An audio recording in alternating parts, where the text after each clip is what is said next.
Oke. Halo, selamat pagi. Assalamualaikum warahmatullahi wabarakatuh. Waalaikumsalam warahmatullahi wabarakatuh, Waalaikumsalam Bu. warahmatullahi wabarakatuh. Hari ini masuk ke materi tegangan dan regangan. Kelompok 3 sudah siap? Sudah. Siapa aja ini? Bisa di-on-kan kameranya. Oh, masuk kelompok 3 kesetimbangan benda tegar ya, bukan tegangan. Oke. Iya Bu, benda tegar Bu, bukan regangan. Oke. Berarti sekarang pertemuan ke-5, 6, 7. Oh, berarti kemarin ngepasnya rencana kan minggu ke-7 itu kuis. Ternyata minggu ke-7 besok baru arus listrik ya. Oke, nanti berarti kuisnya di minggu ke-8. Hostnya siapa? Moderator? Saya Sultan. Bu Sultan. Oke. Mungkin bisa langsung saja. Amar bagian apa? Belakangan atau awal? Masih? Mau ditunggu? Belakangan Bu di slide 18. Nah, bisa dimulai dulu mungkin. Jadi si Amar nanti biar segera untuk gabung. Bu. Yang lain bisa coba untuk menghubungi. Oke, bisa di share screen.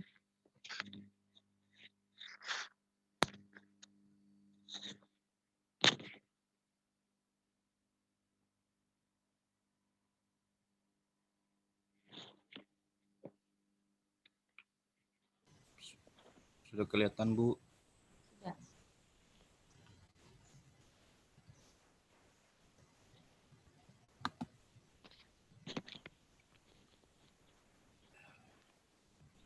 Baik, saya mulai ya Bu. Oke.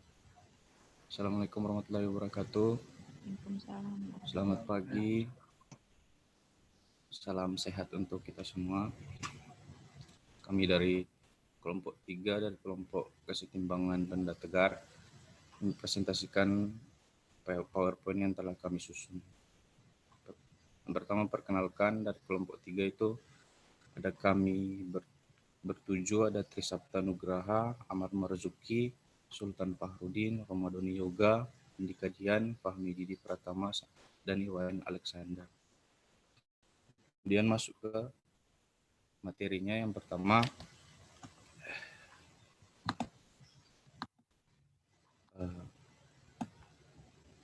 kesetimbangan benda tegar. Apa sih kesetimbangan benda tegar itu? Kesetimbangan benda tegar sendiri adalah kondisi di mana momentum benda tegar sama dengan nol, yang jika diartikan adalah benda tegar tersebut diam, maka ia akan tetap diam. Namun jika awalnya benda tegar tersebut bergerak dengan kecepatan konstan, maka ia akan tetap bergerak dengan kecepatan konstan. Sedangkan benda tegar sendiri itu benda yang bentuknya geometrinya akan selalu tetap sekalipun dikenakan gaya seperti itu. Kesetimbangan biasa terjadi itu pada benda yang dikatakan dalam kesetimbangan statik jika benda tidak bergerak baik dalam arah horizontal, vertikal maupun secara rotasi. Contoh, kalau dalam teknik sipil jurusan saya sendiri itu ada di semua bangunan gedung, baik jembatan, pelabuhan, dan lain sebagainya. Bisa dilihat pada foto yang kami tampilkan pada PPT. Kemudian benda yang bergerak lurus, beraturan atau dinamik. Contohnya itu meteor di ruang hampa, atau gerak kereta api di luar kota, elektron mengelilingi inti atom, dan sebagainya. Untuk kesetimbangan benda tegar sendiri bedakan menjadi dua, yaitu kesetimbangan partikel, yang artinya benda yang ukurannya dapat diabaikan dan hanya mengalami gerak translasi atau tidak mengalami gerak rotasi. Syarat kesetimbangan partikelnya itu yaitu jika gerak partikel pada bidang X, Y, dan gaya-gaya yang bekerja diuraikan dalam komponen suhu X dan Y. Kemudian partikel merupakan ukuran benda yang paling terkecil sehingga sering digambarkan sebagai titik. Akibatnya jika ada gaya yang bekerja pada partikel, maka gaya tepat mengenai pada pusat massa benda. Kemudian untuk syarat keseimbangan partikel dapat ditulis dengan sigma F sama dengan 0 atau sigma Fx sama dengan 0 pada sumbu Y, sigma Fy sama dengan 0 pada sumbu X habis itu sumbu Y. Selanjutnya akan dilanjutkan oleh teman saya itu Andika. Pada Mas Andika dipersilakan. Untuk contoh soalnya, jika sistem dalam keadaan seimbang, besar gaya tegangan pada kedua tali adalah next, Mas. Jadi pembahasannya T1 dan T1 harus diuraikan ke arah sumbu X dan sumbu Y sebagai berikut. Bentar, Mas.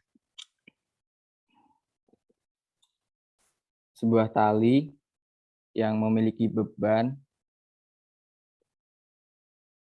karena yang ditanyakan sumbu antara T1 dan T1 jika cukup menganalisis keseimbangan titik searah sumbu X saja. Jadi sigma Fx sama dengan 0 karena bendanya tetap diam. T2 cos 30 derajat dikurang T1 sin 60 derajat. Kenapa dikurang? Karena T1 sin 60 derajatnya itu ada di sebelah kiri, ke arah kiri.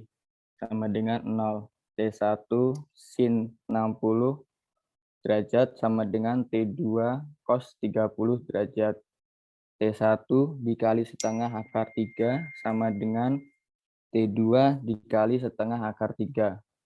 T1 sama dengan T2.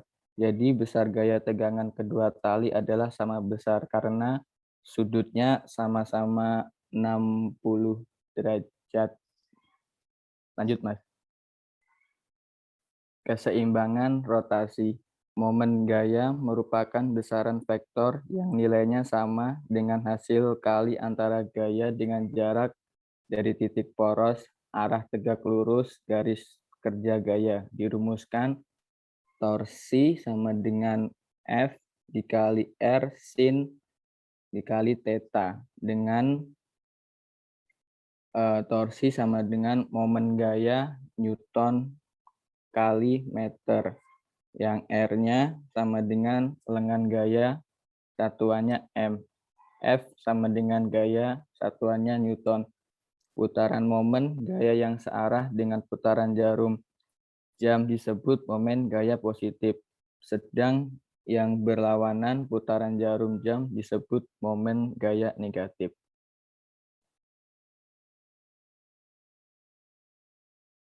Contoh soal, jika diketahui jarak F1 ke P sama dengan 4 meter dan jarak F2 ke P sama dengan 2 meter, maka tentukan torsi total yang dialami benda pada gambar di bawah ini. Untuk pembahasannya akan dijelaskan sama teman saya, Mas Fahmi. Bisa dilihat di gambar untuk pembahasan pada sistem keseimbangan rotasi, benda berlaku resultan. Momen gaya selalu bernilai 0 sehingga dirumuskan.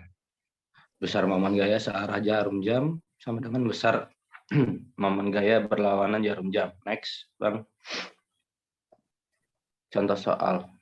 Kotak lampu digantungkan pada sebuah pohon dengan menggunakan tali, batang kayu, dan engsel seperti terlihat pada gambar berikut. Jika AC sama dengan 4 meter, bisa sama dengan 1 meter, masa batang AC sama dengan 50 kg, masa kotak lampu sama dengan 20 kg, percepatan gravitasi bumi G sama dengan 10 meter per S2. Tentukan besarnya tegangan tali yang menghubungkan batang kayu dengan pohon. Next, Bang. Bisa dilihat di gambar penguraian gaya-gaya dengan mengabaikan gaya-gaya di titik A karena akan dijadikan poros. Next, Bang. Syarat sebuah benda dalam keadaan setimbang diam biasa terjadi. A. Jika pada sebuah benda bekerja satu gaya F, syarat setimbang pada garis kerja gaya F itu harus diberi gaya F yang besarnya sama dengan gaya F. Itu tetapi arahnya berlawanan. B. jika pada benda bekerja gaya-gaya yang terletak pada satu bidang datar dan garis kerjanya melalui satu titik. Syarat setimbang: 1, gaya resultannya harus sama dengan 0. 2, kalau dengan pertolongan sumbu X dan Y haruslah. C, jika pada sebuah benda bekerja gaya-gaya yang tidak terletak pada satu bidang datar, tetapi garis-garis kerjanya melalui satu titik. Syarat setimbang: dengan pertolongan sumbu-sumbu X, Y, dan Z haruslah Fx sama dengan 0, Fy sama dengan 0, Fz sama dengan 0. Next, Bang. D, jika pada sebuah benda bekerja gaya-gaya yang tidak terletak pada satu bidang datar, tetapi garis kerjanya tidak melalui satu titik. Bisa dilihat di gambar. Syarat setimbang: dengan pertolongan sumbu-sumbu X dan Y haruslah Fx sama dengan 0, Fy sama dengan 0, sama dengan 0. Momen gaya-gaya boleh diambil terhadap sebarang titik pada bidang gaya-gaya itu. Titik tersebut kita pilih sedemikian hingga memudahkan kita dalam menyelesaikan soal-soal. Perpindahan sebuah gaya ke suatu titik yang lain akan menimbulkan suatu couple. Next, Bang. Jenis-jenis kesetimbangan. A, kesetimbangan stabil. Suatu benda dikatakan pada kesetimbangan stabil jika misalkan pada benda kita beri sedikit gaya, akan muncul gaya pemulih sehingga benda akan kembali ke posisi. Contohnya sebuah balok dan benda yang berada dalam lubang yang melingkar.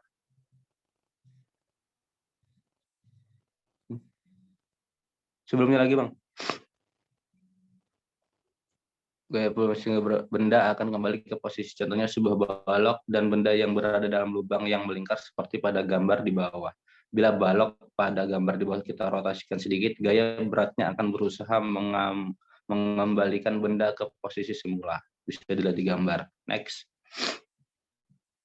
B, kesetimbangan labil. Kesetimbangan labil adalah kesetimbangan yang dialami benda yang apabila diberi sedikit gangguan, benda tersebut bisa kembali ke posisi kesetimbangan semula. Next, Bang.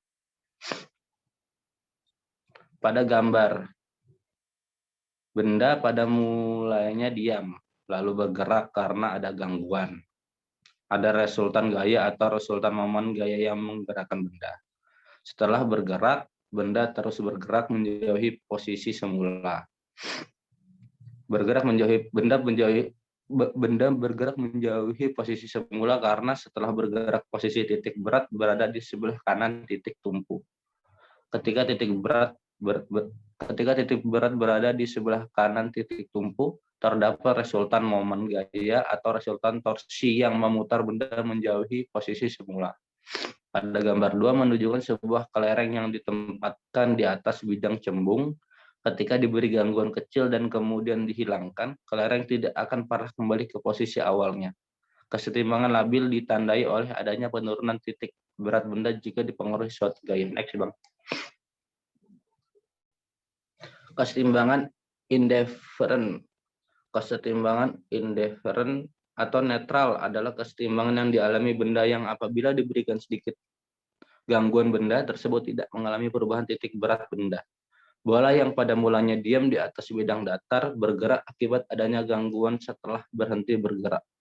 Bola tetap berada di posisi yang baru. Bola tidak bergerak kembali ke posisi semula dan juga tidak bergerak semakin jauh dari posisinya semula. Bisa dilihat di gambar. Next, Bang. Bisa dilanjutkan oleh teman saya, Iwayan. Oke.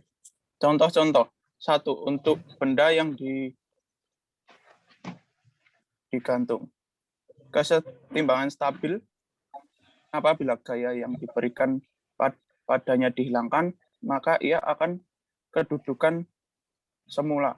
Sebuah papan 4 persegi panjang digantungkan pada sebuah sumbu mendatar di P atau sumbu tegak lurus papan.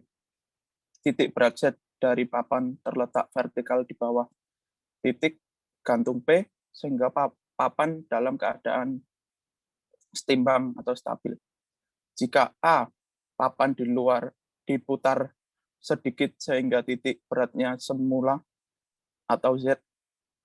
Maka kalau papan dilepaskan, ia akan berputar kembali ke keseimbangan semula. Hal ini disebabkan karena adanya suatu kopel dengan gaya berat G dan gaya tegangan tali T yang berputar ke kanan atau G sama dengan N. Sehingga papan tersebut kembali ke keseimbangannya semula, yaitu keseimbangan stabil. Next one. Keseimbangan labil. Apabila gaya yang diberikan padanya dihilangkan, maka tidak akan dapat kembali ke kedudukan semula. Kalau titik gantung P tadi sekarang berada vertikal di bawah titik berat Z, maka papan dalam keadaan seimbang labil. Kalau ujung A papan diputar sedikit naik ke kiri, sehingga titik berat sekarang adalah Z. Di bawah titik berat semula, maka kalau papan dilepaskan, ia akan berputar turun ke bawah, sehingga akhirnya titik beratnya akan berada vertikal di bawah titik gantung P. Bisa dilihat gambar di samping. Hal ini disebabkan karena adanya suatu kopel dengan gaya berat G dan gaya tekanan, seperti tegangan tali, yang berputar ke kiri, G sama dengan P, sehingga papan turun ke bawah dan tidak kembali lagi ke keseimbangan semula. Next. Keseimbangan indifferent.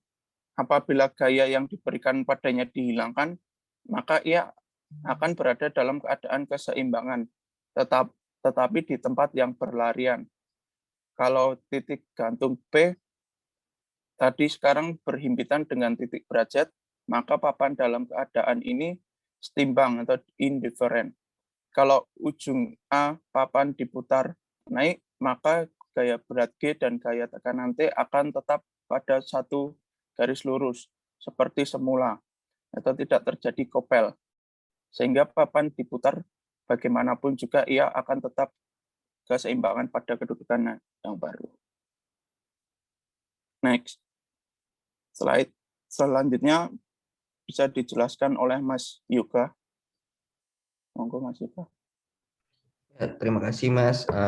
Untuk benda yang berada di atas bidang datar, keseimbangan stabil, sebuah paralel, epipedum, siku-siku atau balok diletakkan di atas bidang datar, maka ya dalam keadaan ini seimbang stabil, gaya berat G dan gaya tekanan N yang masing-masing bertitik tangkap di Z atau di titik berat balok, dan di A terletak pada satu garis lurus. Kalau balok tersebut diputar naik sedikit dengan rusuk B sebagai sumbu perputarannya, maka gaya tekanan N akan dipindah ke B, dan dalam keadaan ini akan pindah ke B, dan dalam keadaan ini akan timbul suatu kopel dengan gaya-gaya G dan N yang berputar ke kanan atau G sama dengan N, sehingga balok tersebut kembali keseimbangannya semula, yaitu seimbang stabil. Mungkin bisa dilihat di ini ada gambarnya.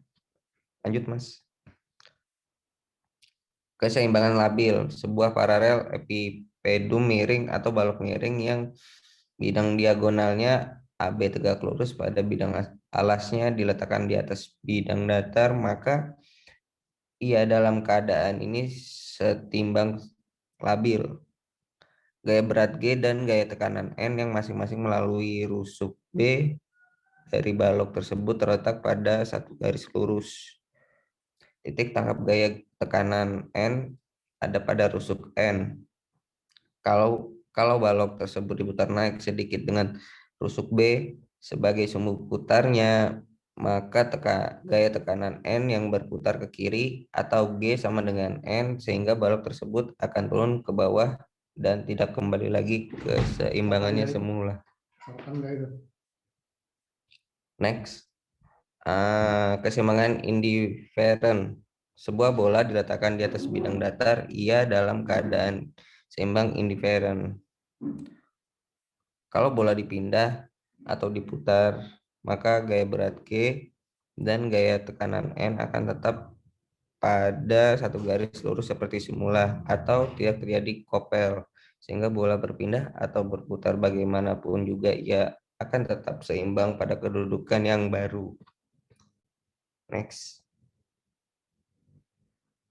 Contoh soal, tentukan jenis kesetimbangan kelereng yang berada di atas benda-benda berikut ini.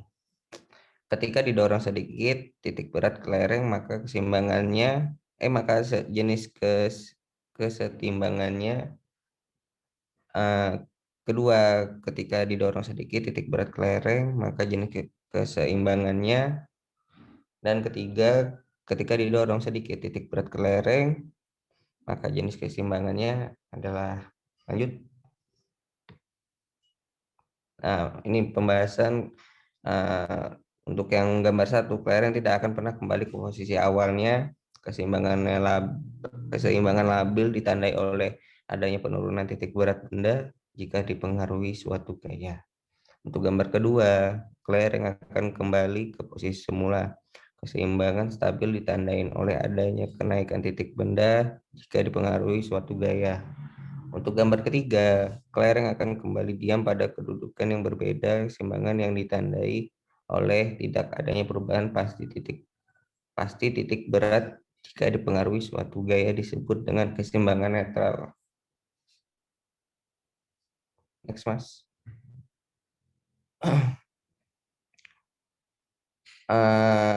Untuk kesimpulan dari contoh-contoh di atas dapat disimpulkan, kalau sebuah benda yang di dalam keadaan seimbang stabil diadakan perubahan kecil, maka titik berat benda tersebut akan naik atau sehingga timbul kopel. Yang B, kalau pada sebuah benda yang dalam keadaan seimbang labil diadakan perubahan kecil, maka titik berat benda tersebut akan turun atau sehingga timbul kopel. Yang C, kalau pada sebuah benda yang dalam keadaan setimbang indiferen diadakan perubahan kecil, maka titik berat tersebut akan sama tingginya seperti semula. Ini bisa dilanjutkan oleh Mas Tri. Sudah selesai, Mas.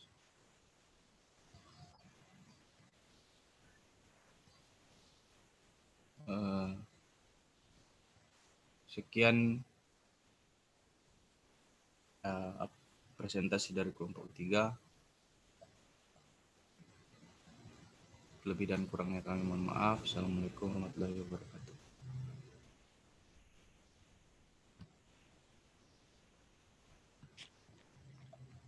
Pembagian materinya bagaimana? Udah selesai, baru 5 orang. Tadi ada yang kebanyakan kayaknya, Bu. Kebanyakan tadi saya nggak dapat, Bu. Oh. Ada yang kebablasan karena yang nggak masuk itu tadi, makanya kelewatan jadinya, Bu. Seharusnya tadi yang belum masuk dia baca berapa slide dibagi 2 gitu. Jadi tidak dibaca semua. Mungkin Mas Tri bisa menjelaskan ada materi yang mau ditambahkan tadi, yang penjelasannya masih kurang. Bagian yang mana? Yang mungkin sudah dipelajari, yang mau dijelaskan dari slide yang ada. Kalau saya penjelasan itu aja, Bu, soal tentang keseimbangan rotasi, yang contoh soal gambar pohon itu, Bu. Oke, silahkan. Bisa di-share screen? Ya, bentar, Bu. Oke.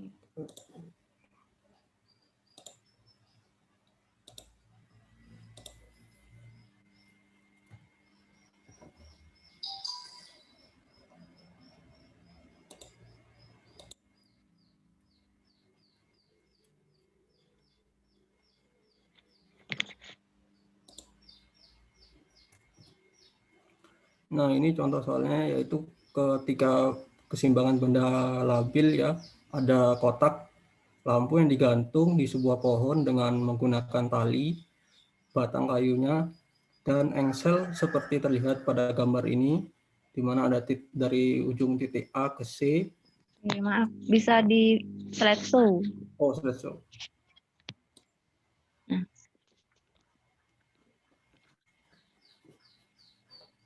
Ya. Ini ada besarnya dari titik A ke C yaitu 4 meter, kemudian dari titik B ke C 1 meter, di mana terdapat sudut dari kita tarik titik A sampai ke pohon, kemudian ditarik ke titik P, ada membentuk sudut 30 derajat. Kemudian massa barangnya pada titik A ke titik C sebesar 50 kilo, kemudian dari massa lampunya sebesar 20 kilo, dan percepatan gravitasinya 10 meter per sekon. Nah, di sini pembahasannya itu kita bentuk dulu sudut-sudutnya. Di sini ada sudut T sin 30, kemudian ada T cos 30, kemudian WAC, kemudian ada WC, dan titik. Kemudian syarat seimbangnya di mana sigma TA sama dengan 0, kemudian TA sama dengan 0, kemudian T sin 30 derajat dikalikan panjang sudut panjang dari titik A ke titik B dikurangi berat A ke C dikalikan setengah panjang A ke C. Kemudian dikurangi lagi berat WC-nya ini dikalikan panjang LAC sama dengan 0.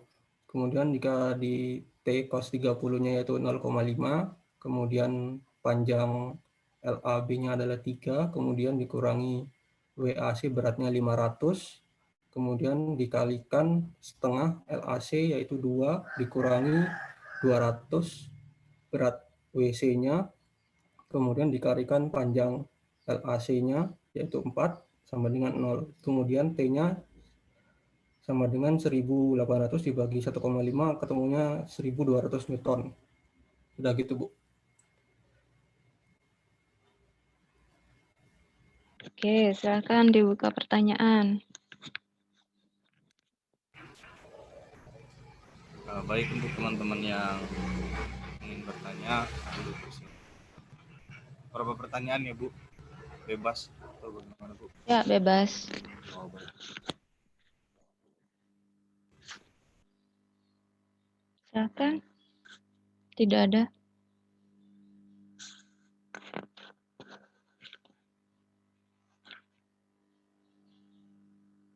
Oke, sembari menunggu jika ada yang mau ditanyakan, mungkin bisa di-share screen ya. Mungkin saya koreksi mengenai tadi yang apa ya, lampu ya, lampu digantung.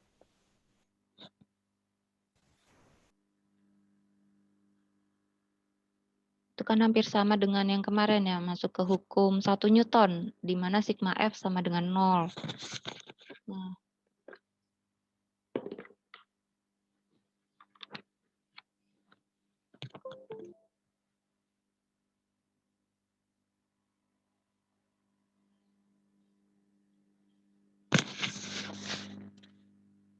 Nah, masuk ke sini.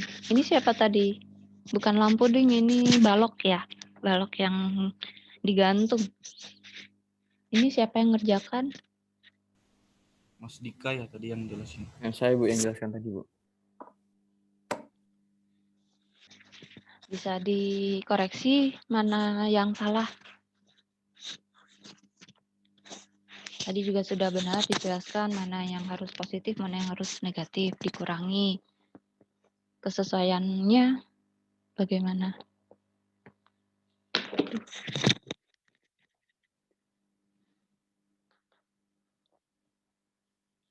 Dari rumus dengan gambar bisa dicocokkan. Yang salah di mana? Atau yang lain, teman satu kelompoknya, ada yang bisa cek kesesuaian gambar dengan rumus? Atau yang lain, selain kelompok 2, sudah paham untuk yang ini? penentuan sin cos lalu rumus. Ini kan sama dengan yang kemarin yang saya jelaskan mengenai masuk ke vektor juga ada. Masuk ke hukum 1 Newton juga sudah ada. Coba cek yang 30 derajat. Nah, itu yang 30 derajat, di situ kan di bawah menyebutkan rumus T2 cos 30 derajat dikurangi T1 sin 60 derajat. Padahal di situ X positif ditulisnya T2 sin 30 derajat. Tapi di rumus ditulisnya T2 cos 30 derajat. Yang benar yang mana? Menggunakan sin atau cos? Rumus atau gambar yang benar? Kira-kira ada yang mau menjawab?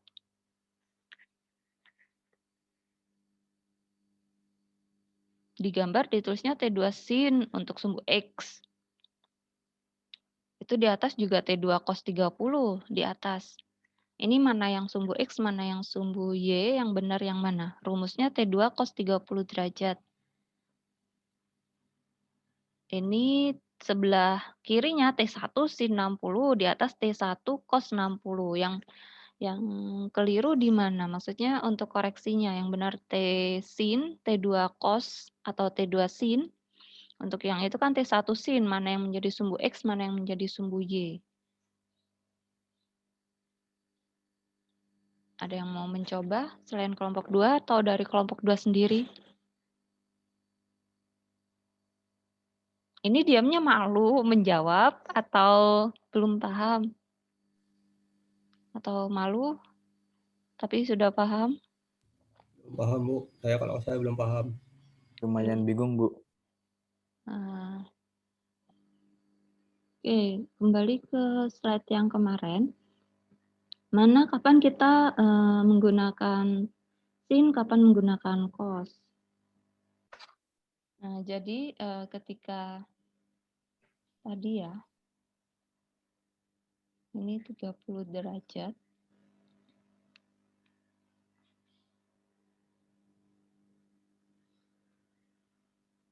Yang ini 60 derajat. Jadi kebalik ya. 60 derajatnya yang di atas.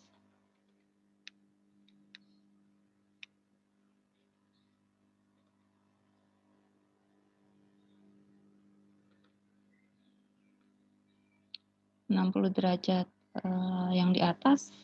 Berarti di sini untuk ini kan berarti ini yang tadi T2, yang ini T1 ya. T1 yang ini T2. Berarti untuk yang T2 ini berarti sudutnya di sebelah sini, berarti ini adalah depan. Ini adalah depan, yang ini adalah samping. Jadi perhatikan di mana letak sudut berada. Lalu yang ini 60 derajat berarti sudutnya kan berarti yang di maksud yang ini 60 derajat tadi dari gambar. Berarti untuk 60 derajat sebelah sini berarti depannya itu adalah yang di sini. Depan dari sudut. Depan yang di sini berarti adalah samping.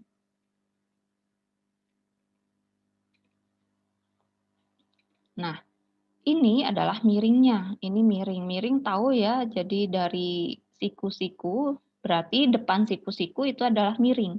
Miring itu yang depan dari siku-siku. Siku-sikunya sebelah mana? Lalu depannya. Berarti di sini adalah miringnya. Yang ini berarti miringnya.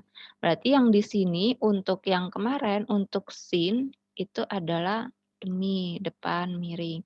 Untuk yang cos itu adalah sami. Tan, desa ya. Nah, berarti depannya untuk sin ini yang sebelah sini. Depannya yang mana? Oh, ini depan. Ini depan. Berarti yang di sini adalah sin. Berarti yang T2Y, berarti ini. Berarti untuk yang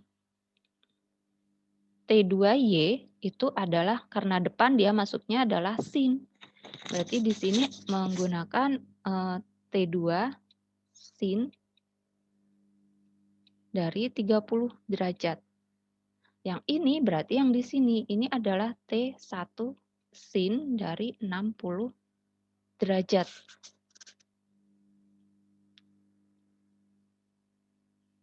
Tapi ini karena depannya ini kan berarti diambilnya adalah bukan Y, tapi yang X. Depannya kan yang ini, sampingnya sebelah sini. Ini yang menjadi samping. Nah,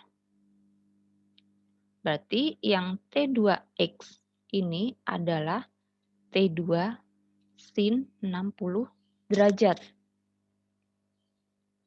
Yang cos adalah yang samping.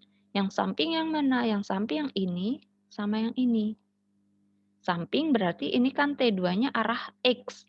Berarti untuk T2X itu adalah T2 menggunakan cos 30 derajat.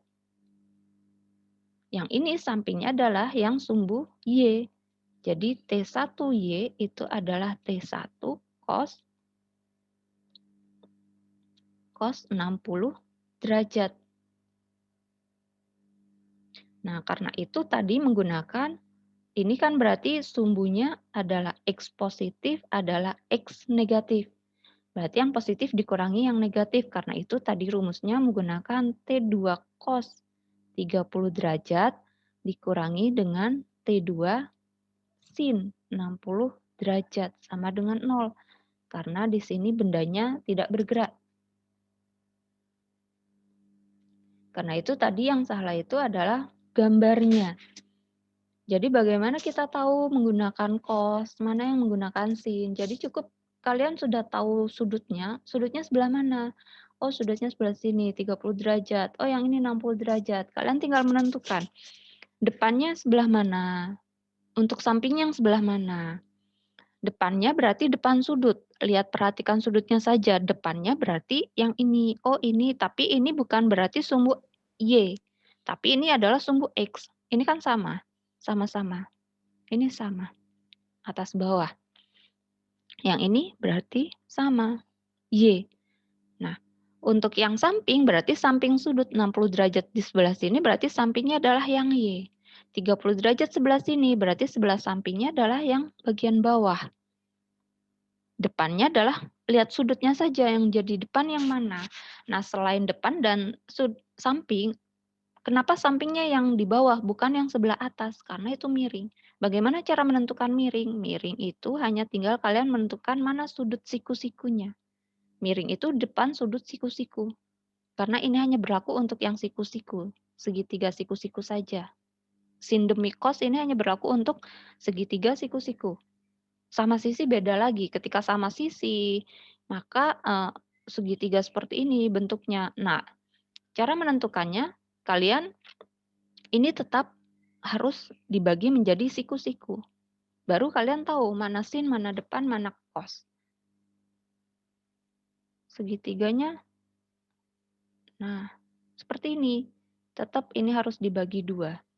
Ini siku-siku, ini siku-siku. Baru kalian tahu cara menentukan untuk berapa panjangnya, kalian menentukannya berarti harus satu-satu. Nah, miring itu adalah depan dari siku-siku. Ini menjadi miring.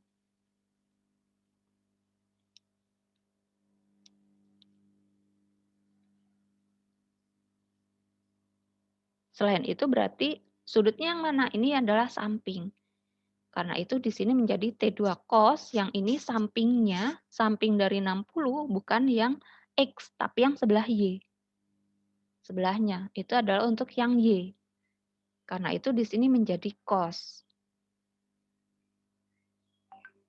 Sehingga tadi T2 cos 30 derajat itu sama dengan T2 sin 60 derajat. Jadi pindah ruas ya, yang negatif jadi positif. Nah, sehingga T2-nya bisa saling menghilangkan. Tadi yang dicari apa ya? T2.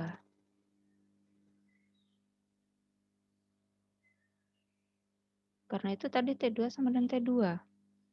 Cos. Jadi T2 cos dari 30 itu adalah setengah akar 3. Yang ini juga sin 60 itu adalah setengah akar 3. Karena itu tadi di sini sehingga tegangannya sama. T2 ya sama dengan karena T2 ya memang untuk T2. Tadi T2 sama T1 itu, Bu. rumusnya sama dengan T1. Oh iya, benar. T2 sama dengan T1. Yang ini T2 cos, T2 cos, yang ini T1. Oh ya. Ini karena 1, ini T1X ya. Ini T1X, yang ini T1X. Yang ini T1, ini T1, T1. Oke, karena itu tegangannya sama. T2 sama dengan T1. Jadi seharusnya pas pada gambar ini yang menjadi cos adalah yang sebelah. Jadi pertama ketika menentukan untuk sudut, itu harus buat siku-siku. Dari siku-siku baru kalian bisa mencari panjang-panjang dari tiap sisi-sisinya. Tiap-tiap sisinya baru diketahui setelah ada sudut. Ada sudut di sini misal terbagi-bagi, berarti otomatis kalian harus tahu mana yang sebelah sampingnya, mana yang sebelah depannya, mana yang miringnya. Jadi setelah tahu depan mana samping, depan berarti itu menggunakan sin. Berarti di sini menggunakan depannya menggunakan sin. Tinggal di sini ini untuk koordinat apa? Oh, untuk koordinat Y. Berarti ini untuk yang Y. Maka di situ menggunakan T2 dikali dengan sinnya. Lalu untuk yang samping itu apa? Untuk cos. Cos berarti sebelah sampingnya, berarti di sini 30 derajat cos, bukan sin. Sehingga menggunakan T2 cos. Jadi ini untuk menentukan kapan kita menggunakan sin, kapan menggunakan cos. Jadi yang pertama, langkah pertama tentukan dulu mana depan, mana samping, mana miring. Lalu kalian tinggal baru menentukan apakah itu sin, apakah itu cos, apakah itu tangen, bisa langsung menggunakan rumus yang ada. Oh, tangen berarti di situ tangennya yang mana? Tangen adalah depan depan dibagi samping. Tan desa depan samping. Oh, untuk yang tan teta berarti tan teta itu depannya yang mana? Depannya adalah yang T2Y. T2Y. Sampingnya yang mana? T2X.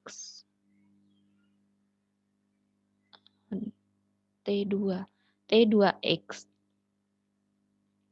Berarti T2Y per T2X. Ini untuk yang sudut di T2. Theta di T2. Misal, tetanya belum diketahui ya. Theta di T2. Lalu untuk theta di T1, berarti tangen tetanya depannya yang mana? T1X. Berarti ini T1X dibagi dengan T1Y. Jadi rumusnya tidak selalu Y per X ya untuk tangen. Jadi tergantung pada sudutnya yang mana. T1X dibagi dengan T1Y, berarti nanti tinggal dihitung untuk tetanya berapa. Misal yang dicari adalah tetanya, tapi di sini sudah diketahui ya T2 berapa, T1 berapa. Ini hanya untuk mencari sudutnya. Jika sudutnya yang dicari, tapi nanti yang diketahui ada T2-nya, T2Y-nya berapa, T2X-nya berapa, sudah langsung di situ.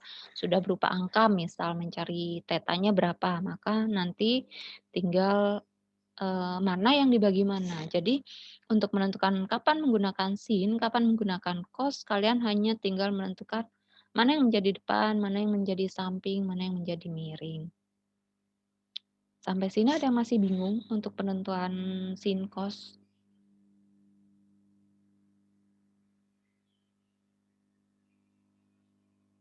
Masih Jelas, Bu. sudah ya. Nah, yang Y gimana? Ini untuk sumbu X. Untuk sumbu Y. Nah, untuk sumbu Y, Berarti di sini tinggal yang Y, berarti di sini ada ini dan ini. Berarti ada T1 cos, tapi sama-sama ke atas, ke bawah ada W. Berarti untuk Y ada T1 Y ditambah dengan T2 Y dikurangi dengan W. Tinggal masukkan T1 Y-nya berapa? Oh, T1 Y-nya berarti ada T1 cos 60 derajat ditambah dengan yang T2. Berarti ada T2 sin 30 derajat. Dikurangi W, berarti ada massa dikalikan dengan gravitasi. Jadi setelah itu tinggal kalian menentukan mana yang X positif, mana yang X negatif, mana yang Y positif, mana yang Y negatif. Setelah itu, jadi rumus itu tinggal disatukan. Jadi yang pertama kalian harus bisa menggambar ketika itu dalam bentuk soal cerita. Maksudnya belum ada gambar, tadi sudah ada gambar ya. Tapi ketika belum ada gambar, kalian harus bisa menggambar dulu ini gambarannya seperti apa dari soal cerita yang sudah ada. Lalu yang kedua, kalian harus bisa menjabarkan gaya-gaya yang berlaku. Gaya-gaya yang berlaku ini apa saja? Oh ada W, oh ada T, oh ada T2X, oh ada T2Y. Nah setelah itu baru kalian tentukan jika memang itu membentuk sebuah sudut, maka itu mana yang menjadi sin, mana yang menjadi cos. Karena sin cos itu pengaruh pada gaya yang berlaku, otomatis kan nanti ada pengaruh dari sumbu X dan sumbu Y-nya. Nah, setelah tahu sumbu X mana sumbu Y, gaya yang berlaku pada sumbu X yang mana saja, sumbu Y yang mana saja. Nah, ketika diam, itu berarti bagaimana. Ketika bergerak, itu berarti bagaimana. Itu. Lalu tadi juga sudah bagus ya, ada dijelaskan juga untuk beberapa kesetimbangan, ada kesetimbangan labil, ada kesetimbangan stabil, dan indifferent.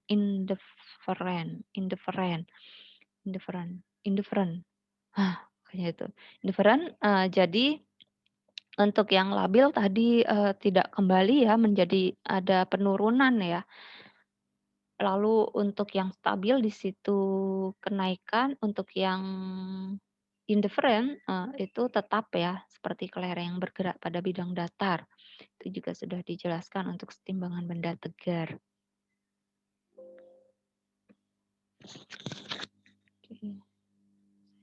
Kesetimbangan benda tegar.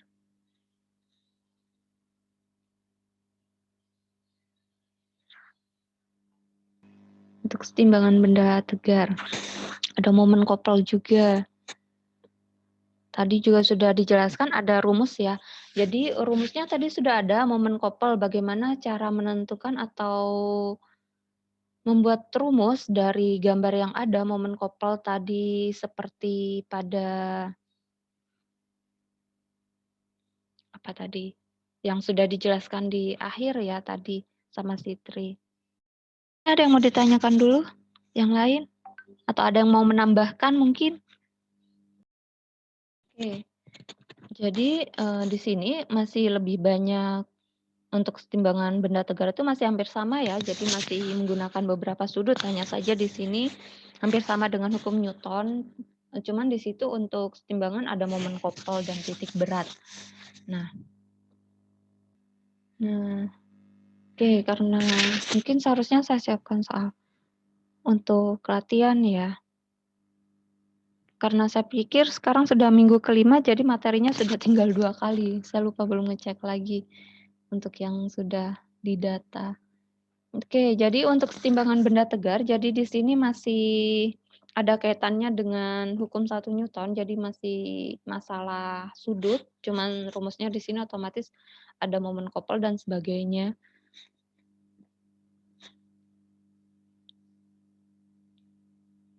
Nah, ini hampir sama ya seperti yang tadi. Nah, kapan menggunakan sin, kapan menggunakan cos. Nah, ini kenapa cos yang untuk yang di sumbu ini X. Nah, karena dia di sebelah samping. Nah, cos 60, T1 cos 60 dikurangi T2 cos 30 sehingga T1 di sini karena beda untuk hasil cos 60 dan cos 30, jadi di sini T1 sama dengan setengah akar 3 dikalikan dengan T2. Nah, kenapa yang Y menggunakan sin? Karena di situ sudut depannya itu adalah yang sin untuk sumbu Y-nya. Jadi di situ ada T1, otomatis di sini ditambah lalu ada W ke bawah. Jadi ada tegangan tali ke atas, sumbu Y dikurangi dengan gaya berat.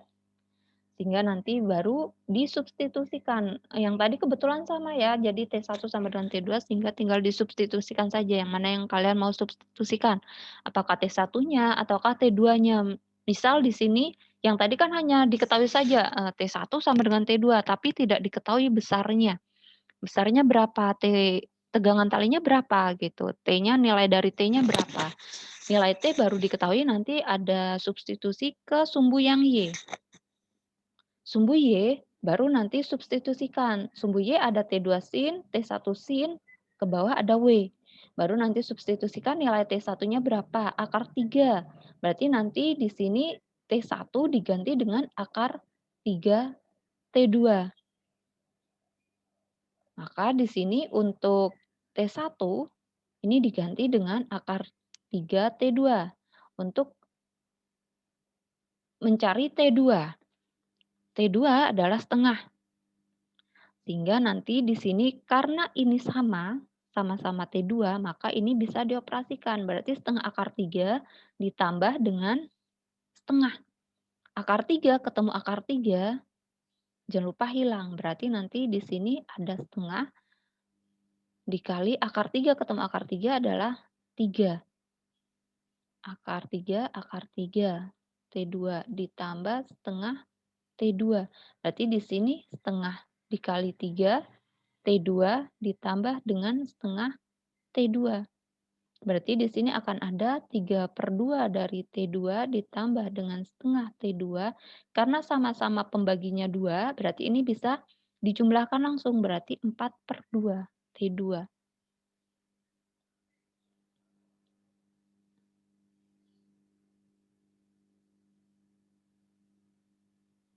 Sama dengan 400. Karena itu di sini untuk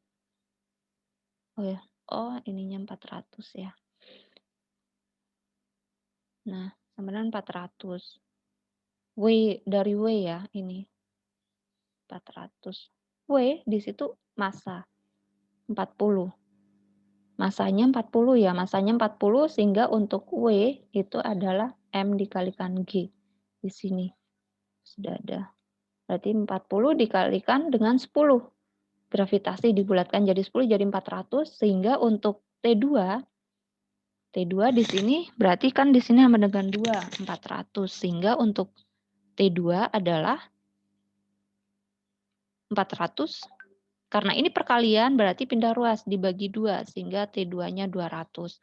T2 200 baru substitusikan ke T1. Sehingga baru diketahui, oh T1-nya berarti sekian, T2-nya berarti sekian.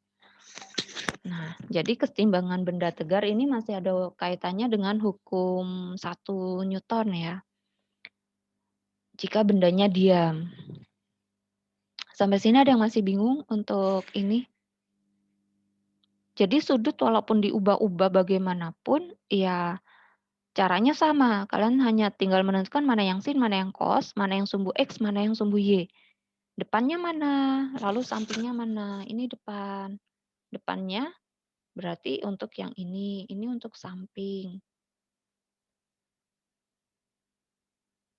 Miring, tinggal kalian menentukan mana siku-siku. Ini berarti yang menjadi miring. Sampai sini ada yang masih bingung untuk menentukan tegangan tali?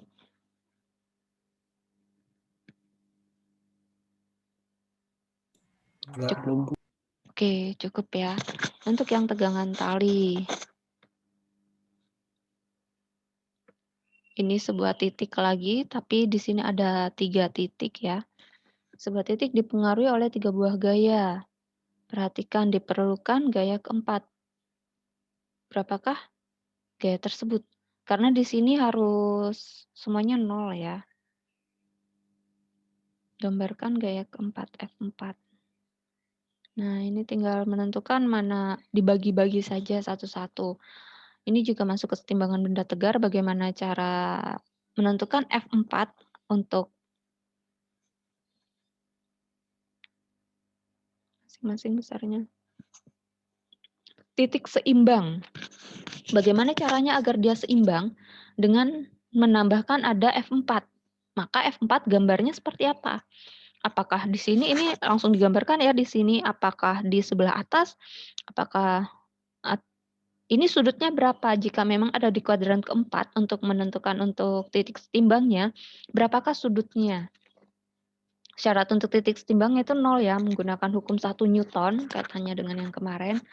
Nah, itu tinggal dijabarkan satu-satu. Oh, ini 45 derajat, ini sudah digambarkan, ini 45, 45, 45. 45, berarti ini di sini depan. Tetap, ini depan, ini samping. Yang ini juga depan, yang ini samping.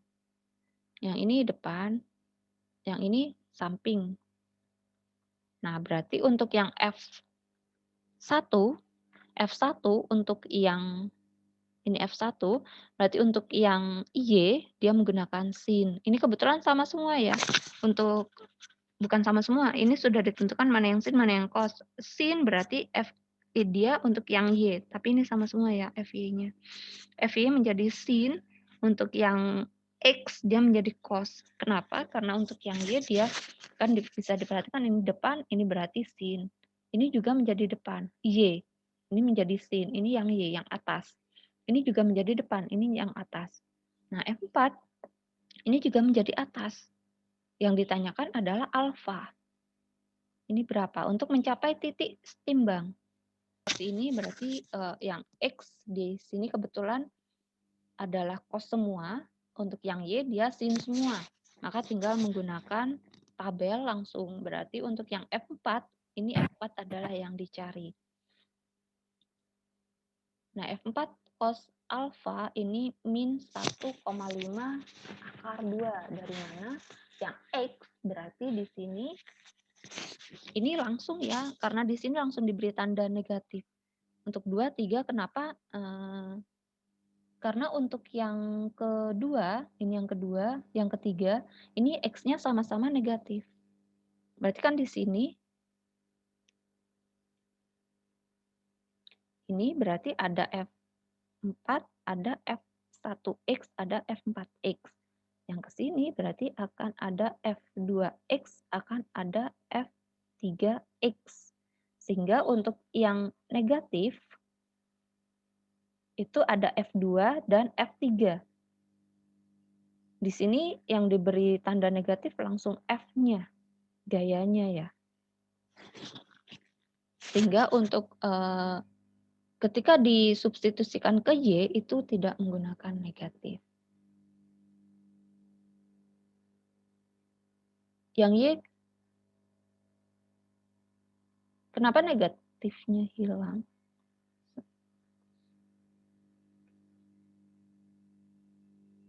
Karena yang Y untuk yang 2 dia positif. Yang di sini berarti ada F2Y, ada F1Y. Yang negatif berapa? F3Y dan ada F4Y. Berarti di sini untuk positif, ini mungkin lebih mudahnya ini negatifnya jangan diletakkan di F ya, tapi letakkan di mana dia tandanya negatif. Ini yang negatif, ini saya ambil dari slide orang, jadi nanti tinggal diganti untuk yang cos, untuk yang X, dia negatifnya adalah F2 dan F3, berarti dia di F2, dan di F3. F2 dan F3. Lalu untuk yang Y, dia negatifnya yang mana? F3 dan F4. Karena itu dia F3 dan F4. Lalu nanti ini dijumlahkan.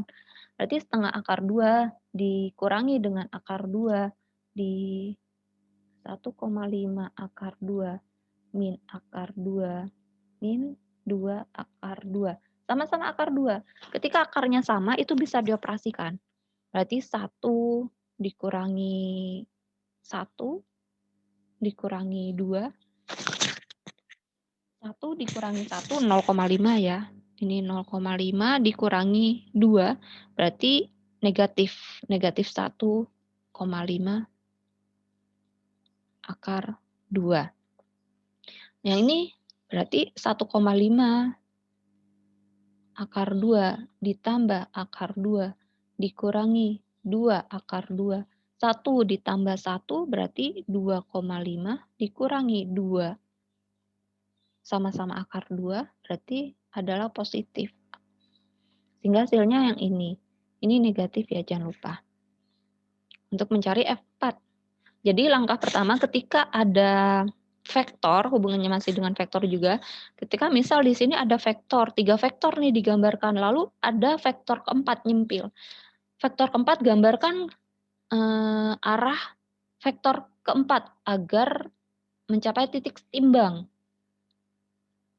Di mana di sini tadi juga ada ya, tadi apa ya? Di slide juga ada ketika tumpuannya menjadi satu titik di sini. Tadi ada juga di slide namanya apa tadi tuh? Ketika tumpuan titik dari arah vektornya itu menjadi satu titik tumpu. Tadi juga di slide ada, lupa saya. Menjadi satu titik tumpu, bagaimana mencapai titik setimbang? Titik setimbang dicapai ketika sama dengan 0. Karena itu ketika sama dengan 0, maka di sini menggunakan koordinat ya, mana yang X, mana yang Y. Jadi yang pertama kalian tetap menggambarkan vektornya bagaimana. Lalu kalian tentukan depan sampingnya yang mana, lalu nanti koordinat Fx, Fy-nya yang mana, jadi mana yang dikurangi yang mana yang menjadi X positif, mana yang menjadi X negatif, lalu mana yang menjadi Y negatif, mana yang menjadi Y positif. Lalu nanti tinggal digabung jadi satu, setelah itu kalian bisa mencari titik setimbang dari vektor baru yang ditambahkan. Dari sini, berarti satu-satu. Karena untuk mencapai titik setimbang kan harus sama dengan 0. Ketika harus sama dengan 0, berarti di sini F4 cos alfa 4 dikurangi 1,5 akar 2, itu nilainya adalah sama dengan 0. Ini persamaan pertama kurang 0-nya ya. Ini sama dengan 0, maka nanti tinggal pindah ruas. 1,5 negatif, pindah ruas berarti jadi positif. 1,5 berarti F4 cos alfa 4 sama dengan 1,5 akar 2. Lalu untuk yang Y, karena di sini mencapai titik setimbang, berarti di sini harus sama dengan 0. Ketika harus sama dengan 0, berarti di sini juga 0. Sehingga di sini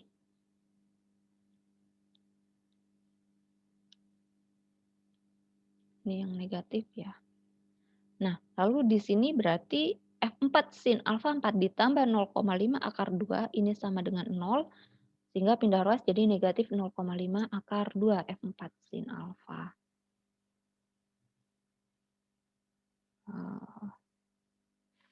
Coret-coretnya ke ini ya.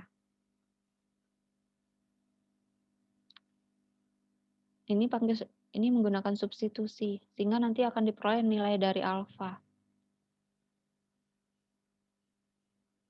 Ketutup ya.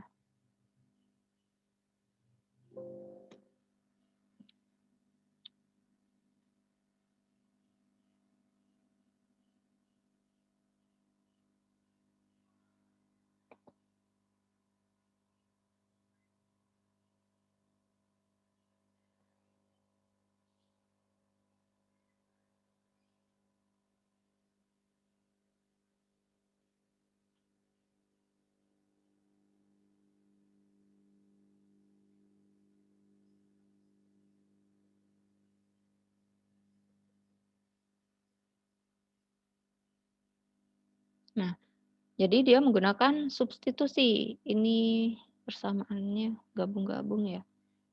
Oke. Oke, nanti saya perbaiki untuk ini karena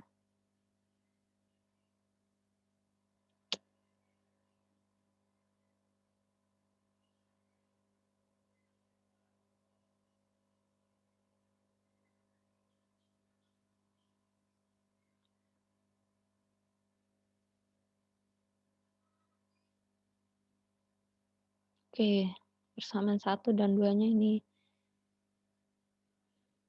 Iya, dia slide lagi. Oke. Sampai sini ada yang mau ditanyakan dulu? Untuk ini, untuk penggambaran vektor, bagaimana cara menentukan titik setimbang? Nah, jadi di sini dia jika sudah diketahui F4 cos alfa dan F4 di sini sin alfa sama dengan sekian, ini dibalik ya, malah F4 sin alfa sama dengan 0,5. Di sini seharusnya negatif, lalu F4 cos ini negatif ya seharusnya.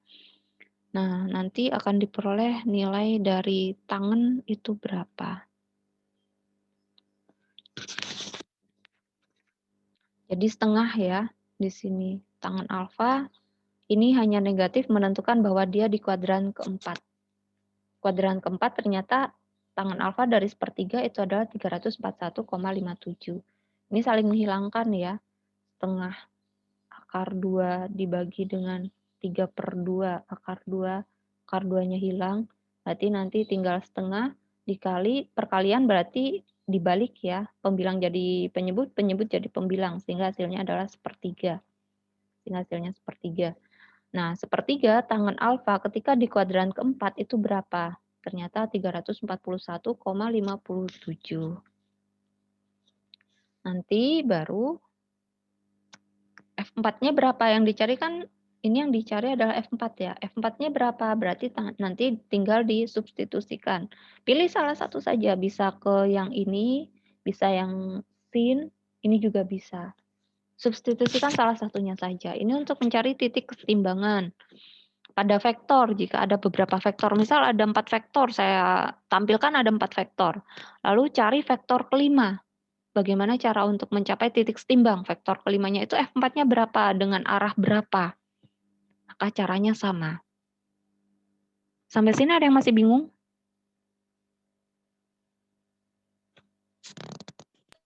Belum. Nanti saya upload jadi bisa dipelajari lagi untuk materinya. Nah, jadi syarat kesetimbangan benda tegar ada hubungannya dengan hukum 1 Newton ya. Sigma F sama dengan 0, di mana di sini ada tambahannya adalah untuk momen couple-nya di sini sama dengan 0. Bukan momen couple. Ini tau ya. Momen gaya. Bukan momen couple. Momen gayanya di sini juga bekerja, yang bekerja pada benda besarnya juga 0. Nah, jadi seperti ini W, ada W1, ada W2. W1 berarti untuk dari besinya, lalu di sini ada gaya normal ke atas, lalu di sini ada gaya berat dari besinya itu sendiri. Ini dari gaya berat besi itu sendiri. Karena itu untuk kesetimbangan benda tegar. W ditambah W1 dikurangi dengan N. Ini dibalik ya. Mana yang menjadi X, mana menjadi Y tadi di sini. Kok W-nya hilang? Nah, ini kan ada W, W1, W2, ke atas di situ ada N1, ada N2. Nah, yang ini dibalik malahan. Ada W, yang ke bawah malah jadi positif. Nah, ini bisa. Jadi dibolak-balik sama. Karena di sini sama dengan 0, maka yang ini dijadikan Y-nya yang ini positif, yang ke atas adalah yang negatif. Yang ke bawah tadi di situ ada W, ada W1, ada W2. Lalu yang ke atas di situ ada N1 dan N2. Ini dibalik. Tapi sama saja. Jadi mau kalian di sini positif, ke atas negatif sama. Asalkan bukan dua-duanya positif atau dua-duanya negatif. Yang pasti tetap gunakan koordinat aja, mana yang Y, mana yang X. Lalu tinggal tentukan mana yang X positif, yang negatif. Lalu momen gaya juga tadi nilainya 0 ya. Penyebab dari berputarnya benda. Besarnya momen gaya bergantung pada gaya F dan lengan gaya D yang saling tegak lurus. Nah, F ini adalah gaya, D jadi di sini adalah lengan gayanya. Lengan gaya, jadi di sini saling tegak lurus dengan gaya ya. Momen positif, arah putar searah jarum jam. Berarti di sini F-nya berputar ke kiri. Berputar seperti ini ya. Lalu untuk yang momen negatif, dia berputar ke arah berlawanan dengan arah jarum jam. rumusnya ada F dikalikan D. Sama-sama F dikalikan D. Hanya saja di sini berarti momennya positif atau negatif. Tapi besarnya, nilainya itu sama. Hanya arahnya yang berbeda. Apakah nanti searah putaran jarum jam atau berlawanan arah. Nah, ketika ada sudut, oh ternyata F-nya dia membentuk sudut. Ada alfa, kembali lagi mana? Kenapa dia menggunakan sin alfa pada arah sumbu X? Sin depan miring. Ketika alfa di sini, jadi tentukan mana depannya. Berarti yang ini, mana tadi? Ini alfa, berarti ini depan. Sudutnya, sampingnya yang mana? Yang ini. Ini berarti samping. Karena itu, ini menjadi sin. Sin kan demi. Karena itu dia menggunakan sin. Berarti ini ada fx. Yang menjadi depan yang mana ini? Ini berarti fx. Yang samping yang mana yang ini? Ini adalah fy. Berarti di sini tinggal jadi satu. Berarti f1 sin alfa. Ini f2y berarti f1 cos alfa. Cos alfa. Momen couple di sini terjadi jika pada benda bekerja gaya sama besar tapi berlawanan arah. Maka benda nanti bergerak, berotasi, berputar. Jadi di sini bekerja gaya sama besar tapi berlawanan arah. Maka nanti ada momen couple M. M rumusnya adalah F dikalikan D. Jadi sama ya dengan momen gaya. Ini untuk kesetimbangan benda tegar. Jadi untuk kesetimbangan benda tegar, kalian hanya harus menentukan hampir sama ya dengan hubungannya dengan yang materi pertama mengenai vektor, lalu mengenai hukum Newton, kapan menggunakan sin theta, kapan menggunakan cos theta. Sampai sini ada yang masih bingung atau mau ditanyakan mengenai kesetimbangan benda tegar?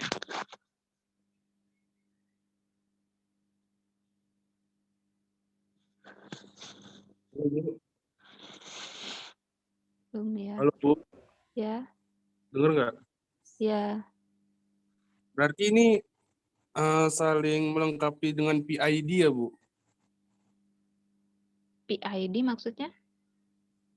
PID yang buat keseimbangan itu Bu, yang biasanya ada di robot-robot gitu Bu, kayak balancing robot dan lain sebagainya. Ada keterkaitannya Bu, keseimbangan benda tegar ini dengan sistem PID? Tetap untuk sistem robot, saya kurang tahu PID, tapi untuk robot tetap ada. Karena momen couple ketika, terutama lengan ya, ketika lengan mau digerakkan, itu tetap ada momen couple di situ. Ketika dia mau digerakkan, saya kurang tahu yang lain, tapi gambaran saya lengan. Lengan itu tetap ada momen couple ketika dia mau digerakkan, mau mengangkat benda atau mau say hi gitu. Itu tetap ada momen couple karena untuk menggerakkan lengan tetap ada F tadi. F dikalikan dengan D. Lengan gayanya berapa? Lengan gaya berarti panjang dari lengan yang ada ya, entah itu sampai siku atau sampai batas atas lengan. Jadi lebih ke momen couple.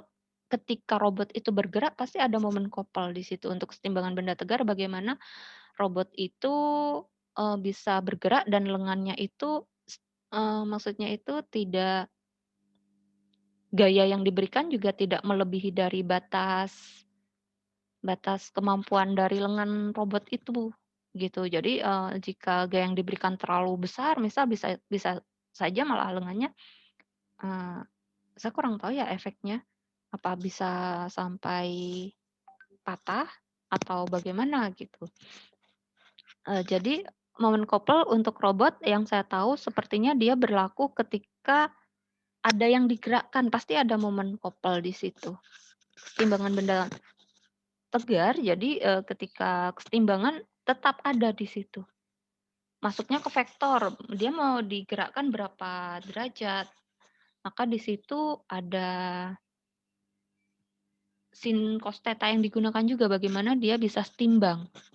Robotnya tidak jatuh mungkin atau bagaimana, tapi lebih ke ketika dia bergerak, entah dia robotnya jadi duduk, jadi otomatis pergerakan dari kaki ya, atau dia mau menendang bola robotnya, itu tetap ada momen kopel dan ada kesetimbangan benda tegar juga, bagaimana ketika kaki diangkat sebelah, robot itu tidak jatuh, mungkin seperti itu. Lengan yang digerakkan mau say hi, itu juga menggunakan momen kopel.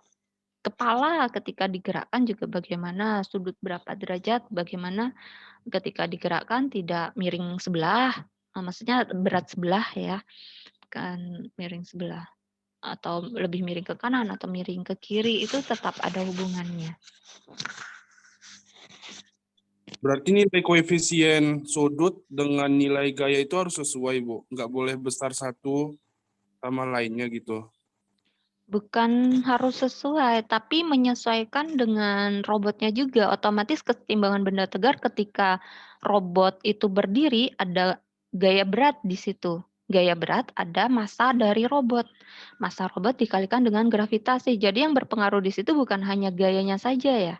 Jadi di situ ada gaya berat juga dari robotnya itu. Misal ketika robot itu mau mengangkat kaki, ada gaya berat juga yang ke bawah, lalu otomatis kita anggap kaki untuk yang F3 di bawah ini ya, ketika dia mau digerakkan ada gaya berat yang ke bawah, dan di situ ada berapa sudut derajat yang akan digerakkan oleh kaki robot itu, sehingga dia harus mencapai titik setimbang tetap berdiri robotnya, tidak jatuh terduduk misal.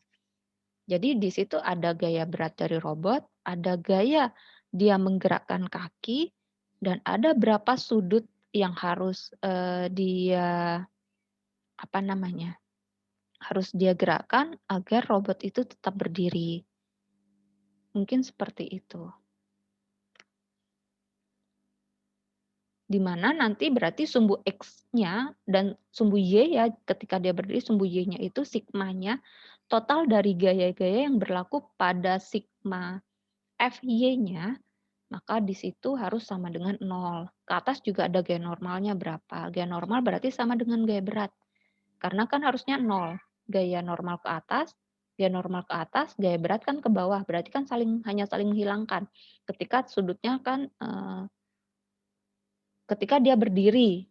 Tapi ketika dia sudah bergerak, berarti di sini ketika ada sudut, berarti di sini menjadi samping. Berarti ada N, di sini ada F cos.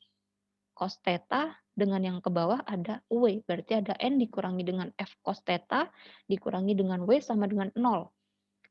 Berarti di situ harus sama dengan berapa? Theta harus bisa dicari dari situ. Dia ketika robotnya mencoba mengangkat kertas mungkin, ketika menunggu penumpang yang turun dari pesawat, robotnya mengangkat, ini, mencari siapa gitu. Itu kan mengangkat kertas misal itu berapa juga menggunakan kesetimbangan benda tegar, di mana di situ momen kopel sama dengan 0, sigma F-nya sama dengan 0 agar robot itu tetap berdiri tegak, gitu.